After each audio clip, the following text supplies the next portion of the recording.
Welcome to your first flipped classroom lesson. As you go through this, as a reminder, you are to take notes and to bring those notes to class with you tomorrow because that's what's going to count as your homework at the beginning of class. You also have book work to do tomorrow in class, so either bring your book or take a picture of the homework page and bring that with you to class tomorrow as well. As I mentioned before, most of this first unit is a review, and this is a lesson that you learned in Algebra 1, and at the end you're going to see a new type of problem which you did not see in Algebra 1. So today we're going to solve absolute value equations, and tomorrow we'll take a look at inequalities. Most of the steps that I show you right now will be used again in tomorrow's lesson when we talk about inequalities. So please take good notes on this, and tomorrow's lesson shouldn't be that difficult for you either. There's a couple things you got to remember when you're solving an absolute value equation. Keep in mind as we go through this year that anytime we change the equation, the steps are going to change. We're going to have a different process, and the outcomes are going to be different. We solve simple equations the first couple of days of school, and we wind up having one solution. Today, with absolute value equations, we're going to see some different steps, and we're going to see that in this case, we're going to wind up with, in some cases, two solutions. When you solve an absolute value equation, the first thing you need to do is isolate the absolute value first. That means that on one side of the equation, the only thing that you want to have are the absolute value bars. On the other side, you just want to have a number. After you isolate, you're going to write two equations. And when we get to the examples, we'll show you how to write the two equations.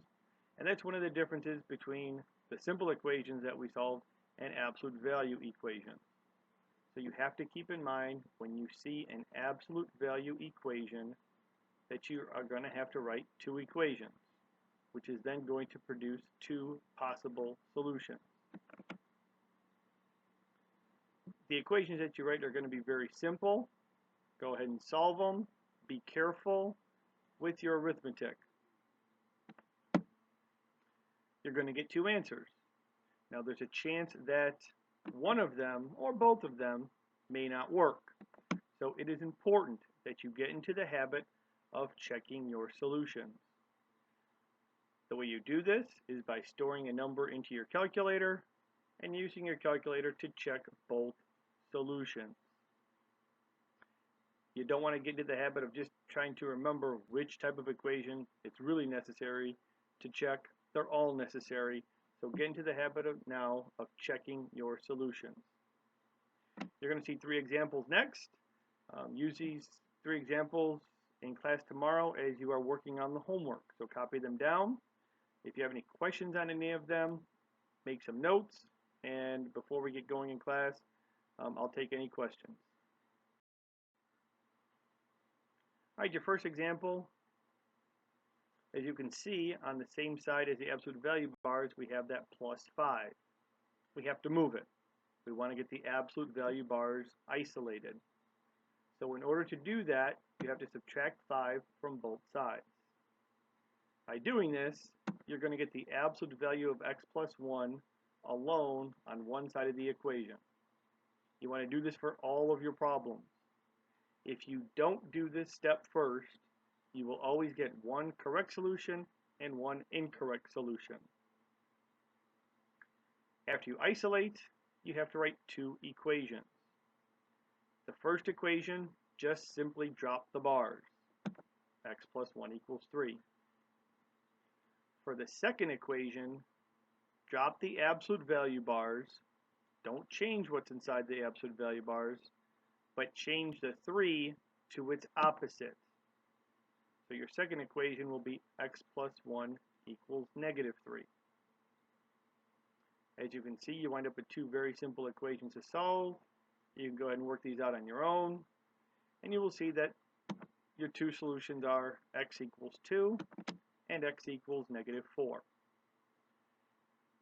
Once you get to this step, it is important that you check your solutions, either mentally or using your calculator.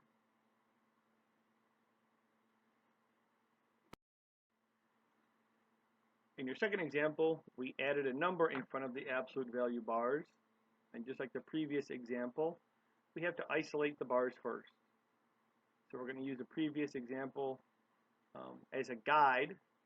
And the first thing we're going to have to do here is subtract 3 from both sides. Make sure you carefully copy down the rest of the inequality. The rest of the equation. And you can see that we still have that 4 in front of the bars. Now you may have learned, or maybe have done this yourself, you might think you can distribute at this point. Do not. Sometimes that will work, sometimes it doesn't. And my general rule is, if it doesn't work all the time, you don't want to do it. So do not distribute the 4. Since the 4 is being multiplied to the absolute value, you want to divide both sides by 4. And this is something that we're going to see with other types of problems along the way. We're going to have to divide instead of distributing. In doing so, that gets the absolute value bars isolated. And now you can write your two equations. The first equation, just drop the bars. For the second equation, do not change what's inside the absolute value bars, but change the 5 to its opposite, which would be negative 5. From here, you have two simple equations to solve. You get x equals 10 and x equals 0. And again, you need to check both of them to make sure that they both work. Your last example is the example that you did not learn in Algebra 1, but it follows the same rules that we talked about in the first two examples. Here, instead of just having a number opposite the absolute value bars, we have an expression. The rules are no different. Now here the absolute value bars are isolated. You only have the 2x plus 1 inside the bars. So just as I said with the previous examples, for the first equation, just drop the bars. For the second equation, you take the opposite. So as you can see on the right side here, I have 2x plus 1 equals the opposite, and in parentheses 3x plus 5.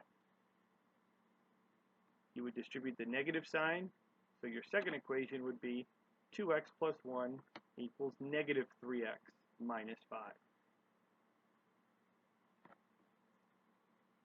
Here, the equations aren't that difficult to solve. You're going to wind up with two solutions. X equals negative 4 and x equals negative 6/5. As I stated in the previous examples, you want to get into the habit of always checking your solutions. So I would pause it right now, check your solutions, and see what happens. After you've checked your solutions, continue with the presentation, and you will see what will happen when you check your solution.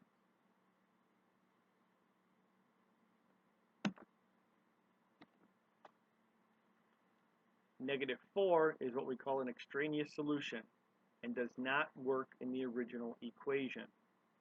Therefore, do not count it as one of your solutions. Your only solution for this problem is negative 6/5.